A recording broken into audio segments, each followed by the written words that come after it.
Halo penonton setia Tita TV, saksikan terus program-program kami yang inspiratif, inovatif, dan juga seru hanya di Tita TV.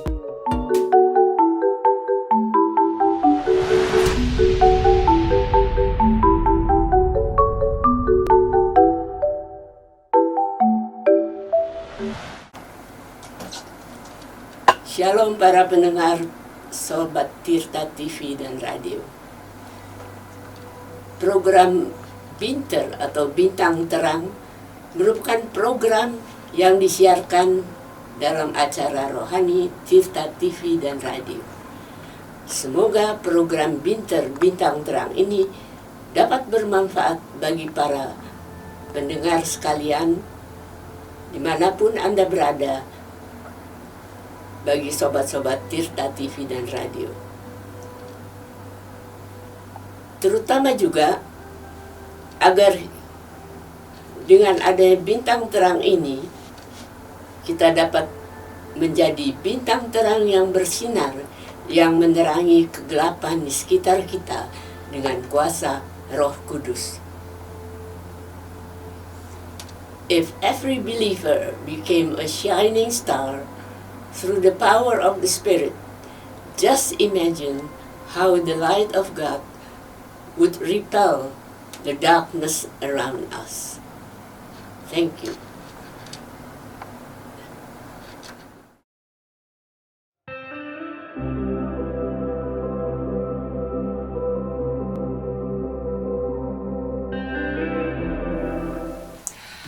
Jumpa kembali dalam program Binter Bintang Terang dalam seri doa permohonan kita dengan judul Menggapai Cita-cita Melalui Uluran Tangan Tuhan.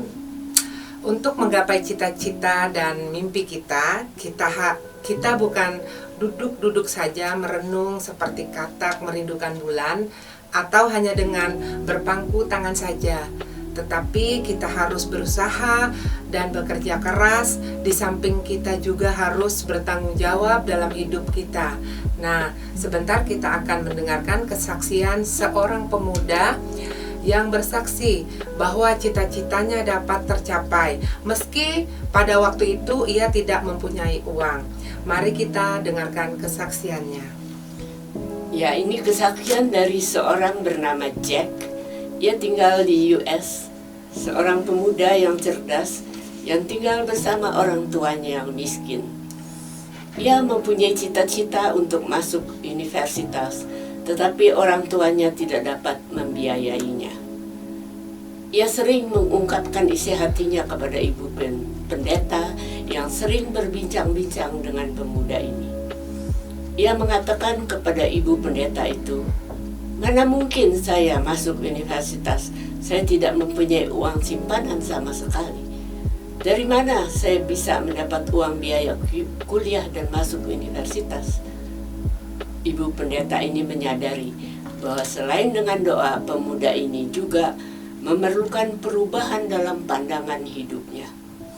Ibu pendeta itu juga mengatakan kepadanya bahwa apapun yang kau butuhkan sudah disediakan Tuhan Allah bagimu, asal kau mau bekerja keras dengan mempercayakannya kepada Tuhan dan menerima kehendaknya.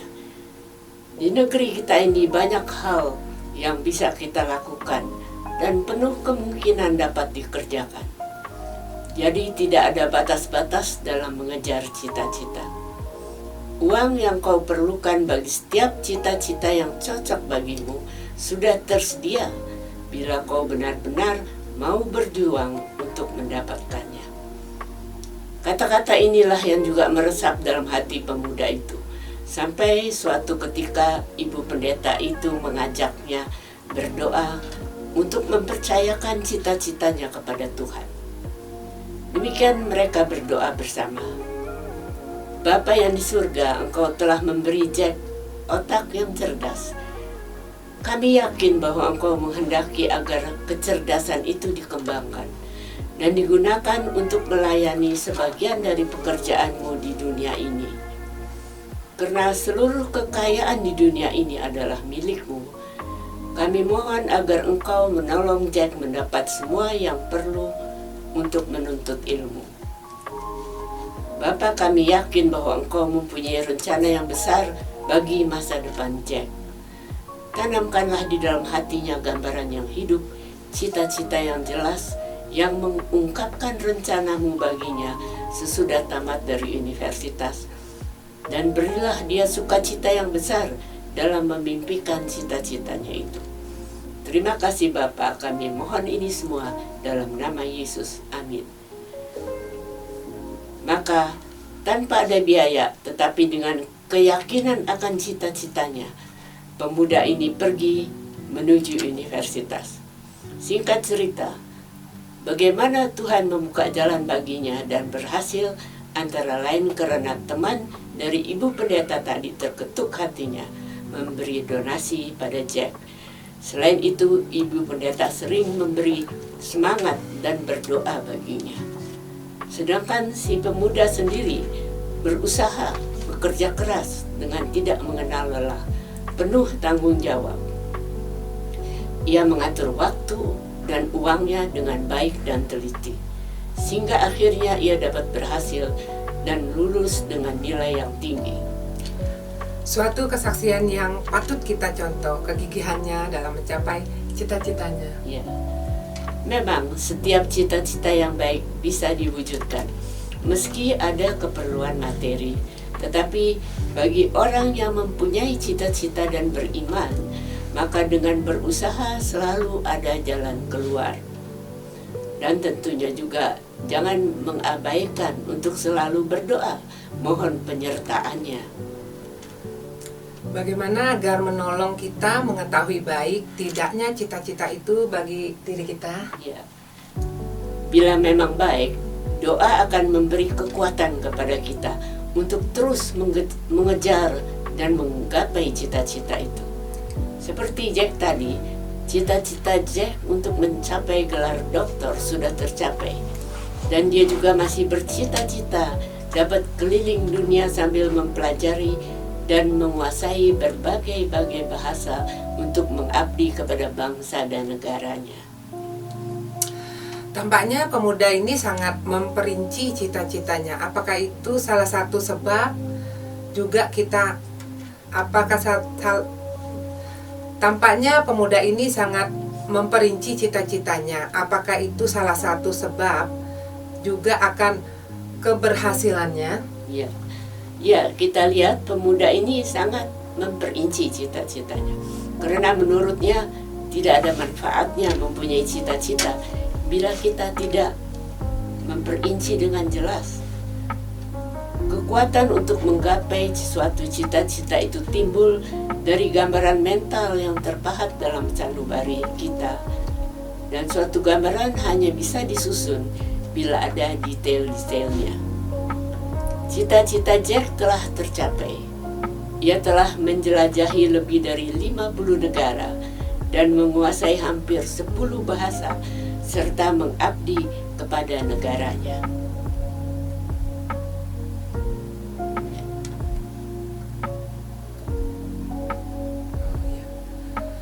Tadi Bu Juli sebut-sebut bahwa doa penolong kita untuk menggapai cita-cita kita. Bagaimana hubungan antara cita-cita seseorang dengan doa? Ya. Dengan berdoa, kita diberi kekuatan untuk mengejar cita-cita kita. Dan pasti bila pencipta kita menghendaki agar segala cita-cita dan bakat yang diberikan Allah kepada kita menjadi kenyataan, Dia akan membuka jalan bagi kita. Ya, Allah sangat memperhatikan perkembangan kepribadian tiap-tiap ciptaannya. Ya, betul. Bukankah makna berdoa itu ialah kerjasama antara manusia dengan Allah untuk mewujudkan segala rencananya yang baik di dunia ini? Di samping cita-cita yang berhasil digapai seorang, ada pula mereka yang tidak tahu apa cita-cita yang diinginkannya. Ya, banyak juga yang tidak tahu apa yang mereka cita-citakan. Ini bisa disebabkan antara lain karena ada rasa rendah diri dalam diri seseorang. Seperti kita lihat dari contoh seorang gadis yang bernama Maria ini. Ketika ditanyakan apa cita-citanya, ia menjawab bahwa ia tidak tahu dan tidak mempunyai cita-cita. Saat ini ia sedang mencari pekerjaan, tetapi ia berdalih, meskipun ia percaya Tuhan mempunyai rencana dalam hidupnya, tapi karena ia belum tahu apa rencananya, maka ia berkata, bagaimana saya harus berdoa mengenai pekerjaan yang sedang saya cari? Agar bisa dijadikan pegangan untuk mengetahui apa yang seharusnya ia kerjakan, apa yang harus kita arahkan.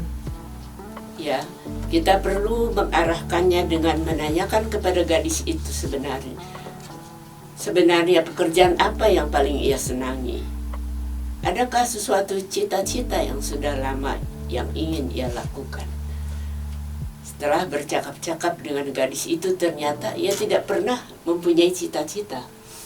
Ia tidak pernah memimpikan sesuatu, karena selama bertahun-tahun hidupnya miskin dan melarat.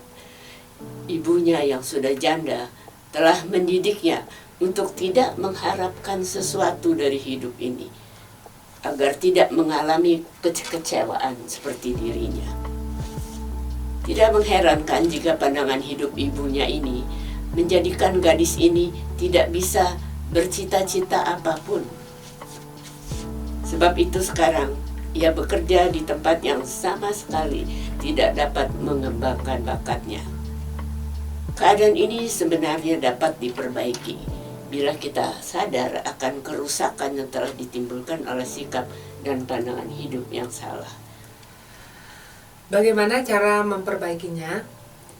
Ya, bila kita sadar akan kerusakan yang ditimbulkan oleh karena sikap dan pandangan hidup yang salah, kita harus meminta pertolongan Roh Kudus. Ia akan menuntun kita melihat masa lampau kita dan mengenyahkan segala perkara yang salah, serta meluruskan yang bengkok, agar Allah dengan penuh kemenangan bisa memasuki hati kita dengan segala rencananya bagi hidup kita yang belum terwujud. Apakah ada cara untuk menguji bahwa cita-cita atau mimpi kita timbul dari kemauan kita sendiri, dan bagaimana kita mengetahui bahwa cita-cita kita sesuai dengan kehendak Allah? Ya, ada beberapa cara untuk memastikan bahwa keinginan hati kita sesuai juga dengan kehendak Allah. Inilah beberapa cara untuk menguji cita-cita kita. 1. Apakah cita-cita saya adalah untuk mengembangkan bakat, sifat, dan kepenuhan emosional yang sudah ditanamkan Tuhan dalam diri saya? Untuk ini, kita perlu mengenal diri kita. Yang kedua, apakah cita-cita saya dapat merugikan atau merampas sesuatu dari orang lain? Maka cita-cita itu tidak sesuai dengan kehendak Allah. Yang ketiga, apakah cita-cita ini benar-benar saya inginkan dengan segenap hati? Karena cita-cita tidak bisa diwujudkan dengan hati yang bimbang, melainkan dengan kebulatan tekad dan segenap hati. Yang keempat, berapa tingginya cita-cita saya? Semakin tinggi cita-cita itu, semakin banyak orang akan menarik manfaatnya. Dan semakin besar pula kemungkinan bahwa cita-cita itu berasal dari rencana Allah. Dan selanjutnya, bersediakah saya memperbaiki hubungan dengan orang lain? Bila saya masih menyimpan dendam atau sakit hati, maka emosi-emosi yang keliru ini akan menjauhkan saya daripada Allah, sumber segala kreativitas. Setiap hubungan yang buruk bisa memutuskan penyaluran kuasa Allah. Lagi pula, suatu cita-cita mustahil dapat terwujud tanpa adanya hubungan antara manusia. Bersediakah saya menantikan dengan sabar waktu yang diatur Tuhan? Nah, bila kita sudah dapat menjalankan ke-6 langkah tadi, berarti kita sudah siap untuk mengambil langkah yang terakhir, yaitu serahkanlah cita-cita kita kepada Tuhan. Ada kalanya cita-cita itu seperti benih yang harus ditanam dalam tanah dan dibiarkan membusuk dahulu sebelum mengeluarkan tunas. Pada saat seperti itu, kita tidak boleh hanya pasif saja, banyak yang harus dan dapat kita kerjakan, seperti memberi pupuk, menyiram, dan mencabut alang-alang di sekitar benih yang ditanam itu. Ini merupakan kerja keras dan disiplin diri. Sementara itu, pada saat suatu cita-cita ditanamkan dalam hati kita, dan lama sebelum kita menyaksikan segala harapan kita berbuah, kita akan merasakan suatu kebahagiaan dalam diri kita. Doa-doa kita akan bersatu dengan kehendak Allah dan menjadi penyalur dari rencana Sang Pencipta bagi kita. Nah, sebelum mengakhiri pembicaraan kita ini, ingatlah untuk satu datang kepada Allah agar Ia menanamkan dalam hati kita apa rencana Tuhan untuk kehidupan kita. Yang kedua, mintalah apa yang menjadi kehendak Tuhan dalam diri kita. Dan yang ketiga, mintalah agar Tuhan menanamkan dalam pikiran dan sanubari kita cita-cita yang khusus Tuhan siapkan untuk kita. Dan keempat, datang kepada Tuhan agar juga diberikan segala anugerah, kesabaran, dan ketekunan yang diperlukan untuk mewujudkan cita-cita itu. Yang kelima, agar kita juga mau belajar percaya kepada Tuhan dan mau keluar dari comfort zone yang selama ini membelenggu kita. Dan kita memohon agar sebelum kita bisa melihat cita-cita itu, biarlah Tuhan saja yang akan melepaskan belenggu tadi dan memberi kita kesabaran untuk menanti dengan penuh sukacita. Nah, cukup sekian dulu. Sampai di sini dahulu perjumpaan kami dalam program Binter Bintang Terang dengan seri permohonan doa kita. Sampai jumpa di episode yang berikutnya.